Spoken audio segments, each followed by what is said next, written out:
नमस्कार। मानव सभ्यता और शेष प्राणी नाम के इस चैनल पर आप सभी का मैं स्वागत करता हूं। जैसा कि आपको विदित है, हम रामायण, जो कि लोगों ने जो एक दूरदर्शन पर आती थी उसको देखते थे, या कोरोना काल में भी देखा है। किंतु रामायण है क्या, ये वे लोग नहीं जानते। रामायण में ऐसा क्या है जो मनुष्य ग्रहण कर सकता है, इसकी उनको कोई जानकारी नहीं है। अब आपको मैं, रामायण एक बहुत प्राचीन ग्रंथ है। मेरे हाथ में आज आप देख सकते हैं, ये एक ग्रंथ है जिसका नाम है महाभारत। महाभारत आज से 5 सहस्र वर्ष पूर्व, सहस्र का अभिप्राय होता है 1000, 5 सहस्र वर्ष पूर्व महाभारत की ये एक घटना इस धराधाम पर घटित हुई थी। उस समय इसको महाभारत नहीं कहा जाता था, इसका नाम कुछ और था। और महाभारत में अनेक ऐसे प्रसंग मिलते हैं, यदि कोई इसका अच्छी प्रकार से अध्ययन करे, जो कि मनुष्य के लिए बड़े प्रेरणादायक है। और सांख्य दर्शन की तो जो है एक विशेष प्रकार की छाप जो है वो महाभारत के ऊपर मिलती है। आइए आज हम एक रामायण के साथ महाभारत का भी शुभारंभ करते हैं और जानते हैं कि ये महाभारत क्या है। और महाभारत जिसको हमने कभी दूरदर्शन पर देखा था, उस महाभारत में और मूल महाभारत में कोई अंतर भी है अथवा नहीं है, या वही वो जो महाभारत दूरदर्शन पर दिखाते थे उसमें कितनी सच्चाई थी या कितनी सत्यता थी, और इसमें कितनी सत्यता है और कितना प्रक्षिप्त है, ये इस महाभारत में आपको जानने को मिलेगा। महाभारत ज्ञान का एक बड़ा कोश है। इसके संबंध में ठीक ही कहा है। क्या कहा है? धर्मे च अर्थे च कामे च मोक्षे च भरतर्षभः यदि हास्ति यदन्यत्र यन्य हास्ति न तत्क्वचित्। इसका अभिप्राय यह है कि हे भरत श्रेष्ठ, धर्म, अर्थ और काम और मोक्ष के संबंध में जो बात इस ग्रंथ में है वही अन्यत्र भी है। जो इसमें नहीं है वह कहीं भी नहीं है। महाभारत वह महर्षि वेदव्यास द्वारा प्रज्वलित ज्ञान प्रदीप है। प्रदीप का भी प्राय होता है दीपक। यह धर्म का कोश है। इस ग्रंथ में जहां आत्मा की अमरता का संदेश जो गीता में दिया है वहां राजनीति के संबंध में कणिक नीति, नारद नीति और विदुर नीति जैसे दिव्य व्यवहार का भी सुंदर निरूपण है। अर्थात 3 प्रकार के जो नीति ग्रंथ है वे है, एक तो कणिक नीति, एक नारद नीति और तीसरी है विदुर नीति। जिनमें राजनीति के साथ साथ आचार और लोक व्यवहार का भी सुंदर निरूपण है। सभी वर्णों और आश्रमों के कर्तव्य कर्मों का इसमें विवेचन है। आप यदि इस पर ध्यान देंगे तो आपको यह प्रतीत हो, यह कहीं भी आपको इस प्रकार का कोई प्रसंग नहीं मिलेगा जैसा आज वर्तमान काल के समय में है। और वर्तमान काल के जो समय में एक लोगों की विकृतियां हैं वो इसमें कहीं आपको नहीं मिलेगी। सभी वर्णों और आश्रमों के कर्तव्य कर्मों का इसमें विवेचन है।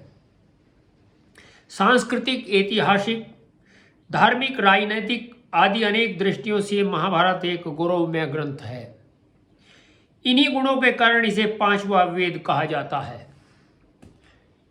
वैसे पांचवा वेद है तो नहीं है, कहा जाता है, एक प्रकार से अतिशयोक्ति है, कुछ अधिक ही कहा गया है। अब इसका जो रचयिता है वह कौन है? महाभारत के मूल रचयिता महर्षि कृष्ण द्वैपायन व्यास माने जाते हैं। इनकी माता का नाम सत्यवती था। यमुना के किसी द्वीप में जन्म लेने के कारण ये द्वैपायन कहलाते थे। आपको पता लगा होगा कि द्वैपायन क्यों कहते, कृष्ण द्वैपायन। इनके शरीर का रंग काला होने के कारण इन्हें कृष्ण मुनि कहकर पुकारते थे। और वेदों का व्यास का अभिप्राय होता है विस्तार या प्रचार करने के कारण ये वेद व्यास के नाम से प्रसिद्ध हुए। इन्होंने 3 वर्ष के घोर परिश्रम से इस ग्रंथ की रचना की, अर्थात इनको पूरे 3 वर्ष इस ग्रंथ को रचने में लगे। महाभारत का जो विस्तार हुआ है और जो प्रक्षेप कहते हैं झूठ या अनर्गल, जिसकी कोई आवश्यकता नहीं थी, वो वह महर्षि व्यास ने महाभारत की यह कथा अपने शिष्य वैशंपायन को सुनाई। वैशंपायन ने यह कथा अर्जुन के प्रपौत्र जन्मेजय को सर्पसत्र के अवसर पर सुनाई थी। जो जन्मेजय था वह अर्जुन का परपौत्र था। तत्पश्चात लोमहर्षण के पुत्र सौती ने इस कथा को सौनक आदि ऋषियों को तीसरी बार सुनाया। इस प्रकार महाभारत के 3 वक्ताओं ने 3 श्रोताओं को इसे 3 बार सुनाया। महाभारत के उस समय के जो 3 वक्ता थे, उनके 3 श्रोता थे, जिनको अलग अलग काल में ये सुनाया गया। फिर इस कथा को सुनाते हुए जन्मेजय और वैशंपायन के बीच में जो प्रश्नोत्तर हुए होंगे, इसी प्रकार सौती और सौनक आदि ऋषियों के मध्य जो संवाद हुए होंगे, उनमें वैशंपायन के ग्रंथ की कलेवर वृद्धि अवश्य हुई होगी। यह आप सोच सकते हैं कि सौती और सौनक के मध्य में जो भी संवाद हुआ होगा उसमें कुछ न कुछ बढ़ा होगा। यथा तथ्य नहीं कोई लिख सकता। अच्छा जी, आगे क्या है?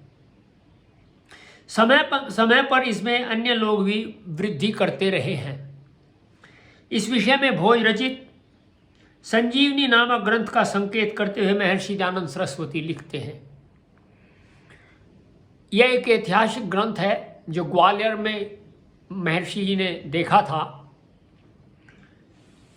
देखा क्या था, उनको कुछ पढ़ा भी था। व्यास जी ने 4,400 और उनके शिष्यों ने 5,600 श्लोक युक्त अर्थात 10,000 श्लोकों के प्रमाण भारत बनाया था। केवल इतने ही श्लोक थे जिसको और उस समय इसको भारत कहा जाता था। वह महाराजा विक्रमादित्य के समय में 20,000, महाराजा भोज कहते हैं कि मेरे पिताजी के समय में 25 और अब मेरी आधी उम्र में 30,000 श्लोक युक्त महाभारत का पुस्तक मिलता है। जो ऐसे ही बढ़ता चला तो महाभारत का पुस्तक एक ऊंट का बोझा हो जाएगा। सत्यार्थ प्रकाश के 11वें समोल्लास में स्वामी दयानंद सरस्वती महाराज ऐसा लिखते हैं। महाभारत पर समय समय पर प्रक्षेप हुए इस विषय में काशीनाथ राजवाड़े एक लेखक हुए हैं। वो क्या लिखते हैं? The present Mahabharata is a corrupt and enlarged edition of the ancient Mahabharata. This ancient work has been diluted from time to time with all sorts of additions and has grown in proportion on that account. Yaska Nirukta नाम की एक पुस्तक उन्होंने लिखी थी। उसमें जो है काशीनाथ राजवाड़े ये सब कुछ कहते हैं। क्या कहते हैं?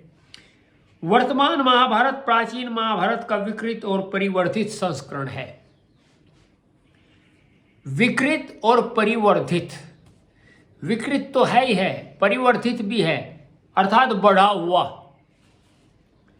प्राचीन महाभारत के मूल स्वरूप के में समय समय पर अतिरिक्त संयोजन होते रहने के कारण ही आकार की दृष्टि से उसका इतना विस्तार हो गया है।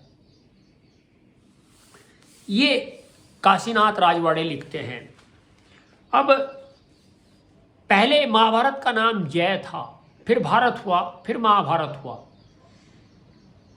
ये सब आपको हम कल बताएंगे। यदि आपको ये जो भूमिका है इसकी ये अच्छी लगी हो तो आप इस चैनल को सब्सक्राइब करिए, मानव सभ्यता और शेष प्राणी, और